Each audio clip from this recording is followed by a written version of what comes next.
Okie dokie. 12:25 a.m. on the AM dial. Tune into the biggest balls of them all. I am en route to the Cirrus bus station, whereupon I will procrastinate just a little bit more over the direction to point this bad boy. Whether I head down south a while, check out Darwin or Sigior, catch up with my mate Rhett, possibly stay in the Bongo hostel, and then I was thinking the next morning I'd head back over and get that small boat that takes you over to the tippy toes of Cebu, to the and then take that little boat and then head back on up to Mobile. Alternatively, we could head over east via Don Salvador and get the ferry over to Toledo and then swing a right and just head down towards Malbo that direction. So here at the bus station, they cancelled the 1 o'clock and the next bus they're going to get you is 3:30, so I think I'm going east. I'm going to get the ferry over to Toledo and then figure out, maybe I'll go on to Cebu City or else I'll take a right at Toledo. Over and out.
Boom!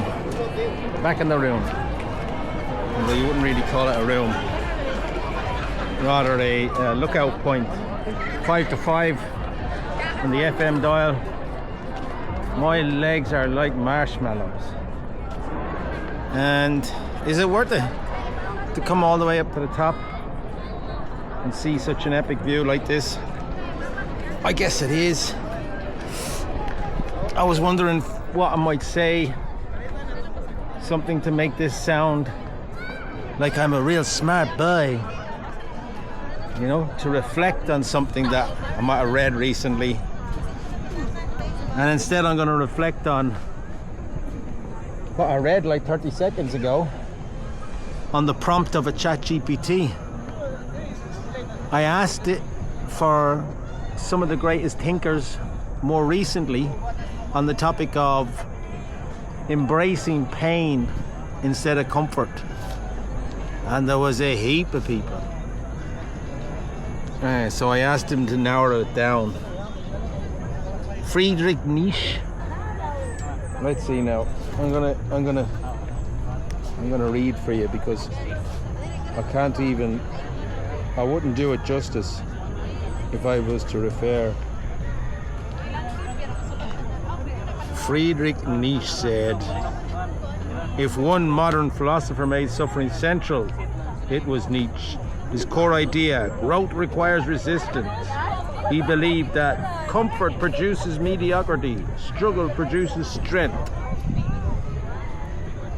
Albert Camus, who is a French philosopher, he wrote Brave New World. He referred to the myth of Sisyphus. And Sisyphus was this guy who endlessly pushed a rock up a hill. And every time he got to the top of the hill and took a little bit of a break, the rock would roll right back down again. And so he'd have to go back down and start pushing the rock back up. And but that in the story of Sisyphus, he eventually accepted it and found, I don't know, what would you find in that? In the pain? Found pleasure in the pain. He just had to accept that that was his lot. Pushing a big rock up the hill, let the rock roll back down and then do it again.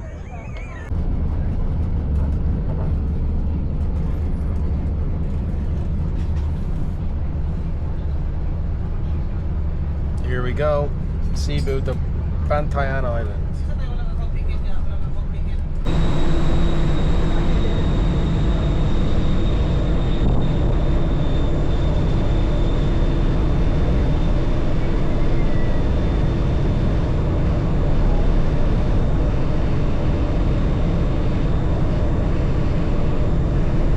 One, two, three.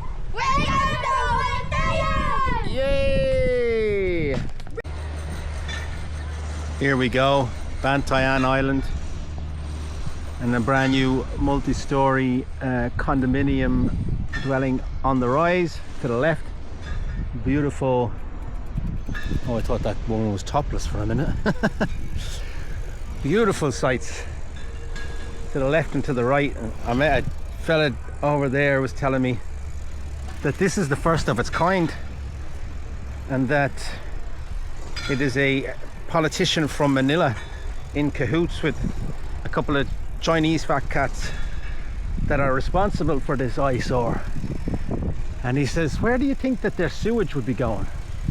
And how do you think, given that these days there's so many brownouts on the fact that they've only got diesel power generators, how do you think this addition is going to affect the power outages on the island? You know, and then we were talking about the I suppose in England and Ireland you'd be saying the price of eggs. Well, the Filipino equivalent would be the bag of, how much is a bag of rice? Never mind your eggs, how much is a bag of rice? Well, the bag of rice would have been $2 before COVID, and now it's $5. But wages haven't increased. Most people will be lucky to get a $5 a day. And he was saying about a friend of his, he's a tricycle driver down the main street, and some days he doesn't even get a customer, and yet he has seven kids. I've been over here before. See, the problem with this is that you come across these bars and there's just a big load of boys drinking beers at 10 a.m. I'm gonna shut this off and see what the crack is.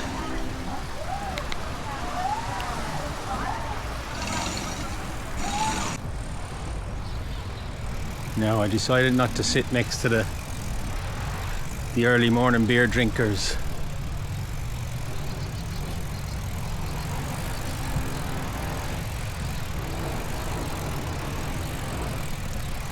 What's going on down here?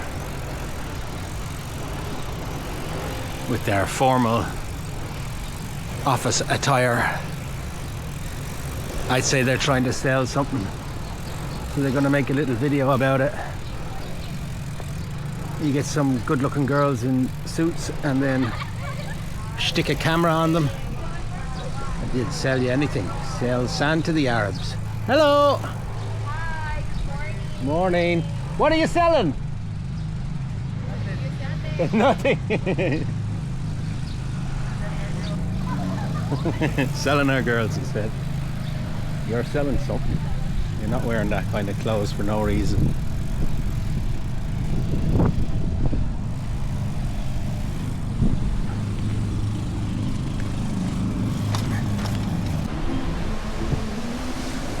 I'm just leaving a bar by the name of Stumbling.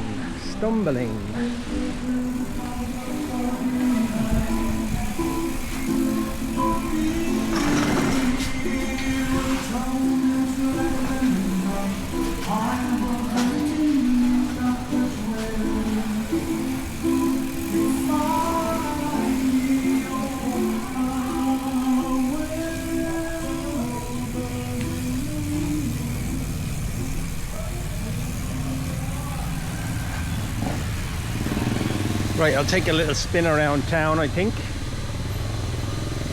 before I make up my mind what it is I'll do. I'm just after a bout of food poisoning. Did I say that already in the video? I don't think I did.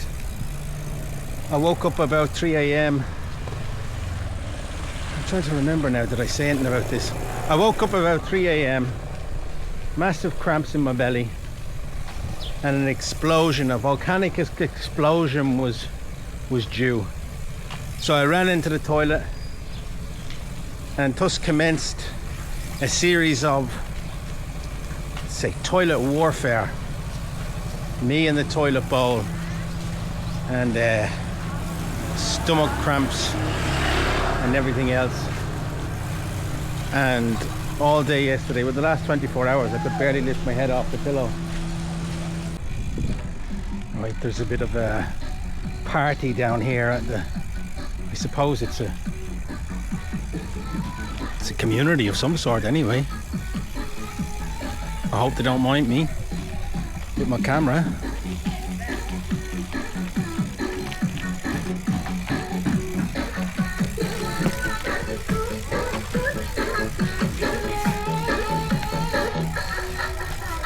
Well, is it okay to go in there? Is it okay to go in there?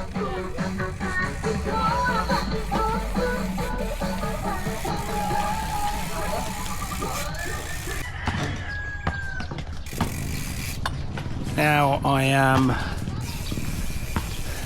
about 10 kilometers outside of Santa Fe. Wow, there's a couple of foreigners living even out here in the sticks. Hello there. Yeah, you get the, if you say hello, they say hello in return. That fella there that just passed by on the bicycle, he was on my ferry on the way over. And I seen him navigate his way through the tricycle drivers, and by foot he exited the port and strolled on into Santa Fe. I passed him by on the bicycle, and then the next day I saw him cycling around Santa Fe on a bike. So I wondered, did he see me and think to himself, that's the job there now, get yourself a bicycle. Isn't that the best way to see Santa Fe?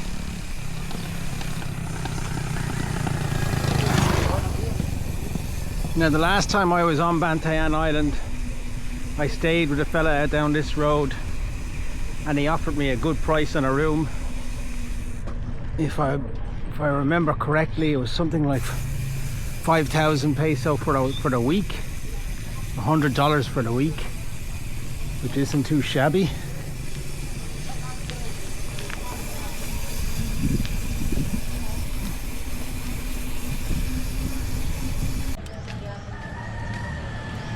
Jesus ko sa iluha kami sa mga salamat sa California.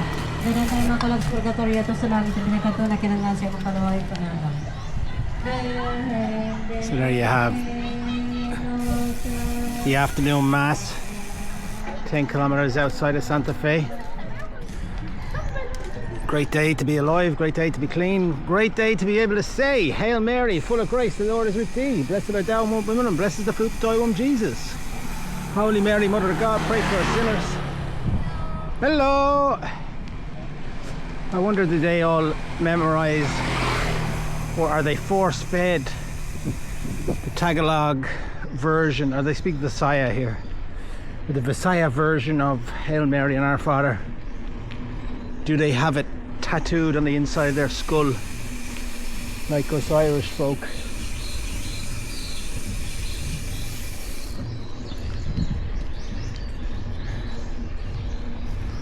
Wow, it's pure peaceful out here.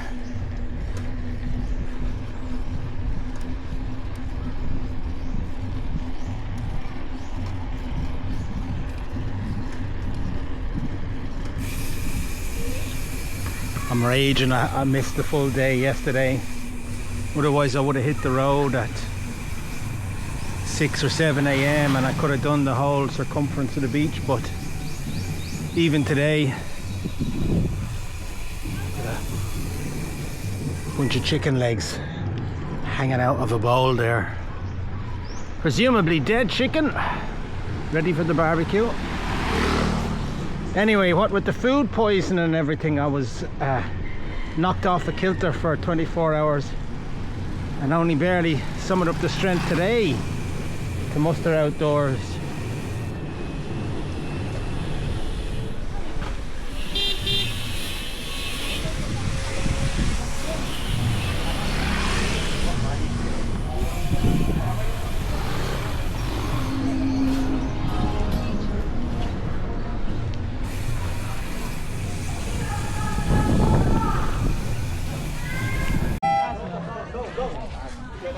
Favorite, second one.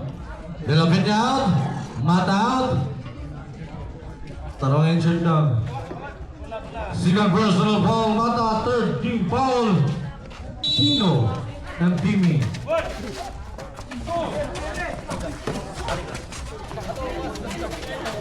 And second shot clock. No good, malas lang. Reason that.